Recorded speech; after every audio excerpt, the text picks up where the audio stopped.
Voici 5 choses que tu dois faire avant tes 30 ans si tu veux avoir confiance en toi. Et la troisième chose a été la chose la plus importante dans ma transformation personnelle.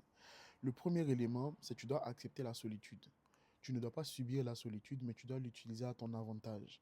Parce que c'est dans ta solitude que tu vas apprendre à te connaître, c'est dans ta solitude que tu vas développer le toi profond. Beaucoup de personnes fuient la solitude, beaucoup de personnes ont peur de la solitude et ont des raisons légitimes. Je comprends totalement. Mais c'est dans ces moments de solitude-là que tu auras des vraies transformations pour ta propre vie. Deuxième élément, il faut que tu aies des actes de courage tous les jours. Ose faire quelque chose qui te fait peur chaque jour, même si c'est une petite tâche. Peut-être que hier, tu avais peur de poster un contenu, tu postes un contenu. Tu avais peur d'envoyer un email, tu envoies un email. Tu avais peur d'envoyer un message, tu envoies un message. Plus tu vas poser des actes de courage quotidiens, plus tu vas développer ou accumuler des preuves que tu es capable de te fier en toi-même. Parce que dans la racine de la confiance en soi, dans la définition profonde, quand tu vas creuser, c'est est-ce que tu peux te fier en toi-même? Est-ce que tu peux te fier en la personne que tu es? Est-ce que chaque jour, tu as des preuves ou bien tu as des éléments qui montrent que toi, je peux te faire confiance à toi? Toi-même, tu te fais confiance à toi-même. Donc ces preuves-là, tu vas les accumuler au quotidien par tes actes de courage que tu vas poser au quotidien. Oser aller faire ton business plan, oser aller poser ce dossier à la banque, oser aller demander cette subvention, etc., etc. Ce sont des actes de courage. Troisième élément, il faut que tu fasses la paix avec tes parents. Moi, j'ai perdu mon père en 2005 et j'ai perdu ma mère en 2011. J'en voulais à ma mère pendant des années et je lui ai demandé pardon lorsque je l'ai vue allongée dans le cercueil.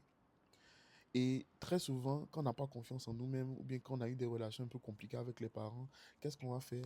On va vivre dans le désir de vouloir prouver aux parents qu'on est mieux que leurs critiques, qu'on est mieux que les choses qu'ils nous ont dites, qu'on est mieux que le fait qu'ils n'aient pas cru en nous.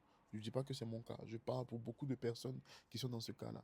Tu es dans une concurrence malsaine ou bien tu es dans un proving exceptionnel que tu veux faire avec tes parents.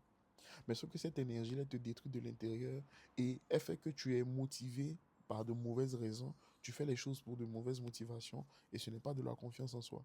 Tu peux obtenir tout ce que tu veux peut-être, mais tu sais qu'à l'intérieur de toi, tu n'as pas confiance en toi-même parce que tu cherches à prouver quelque chose à tes parents. Donc faire la paix avec eux, c'est leur pardonner leurs exigences, c'est leur pardonner parfois leurs paroles difficiles, pas parce qu'ils le méritent forcément, parce que toi tu as besoin d'avancer, tu as besoin d'être libéré.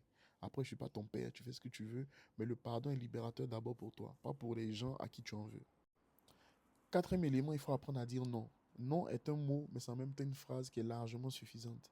Chaque fois que tu ne dis pas non, tu dis oui à d'autres personnes et tu dis non à toi-même. Chaque fois que tu dis oui à d'autres personnes, tu dis non à toi-même. Dire non ne veut pas dire que tu es méchant. Ça veut dire que tu apprends à avoir de l'équilibre, tu apprends à avoir des limites saines avec les gens.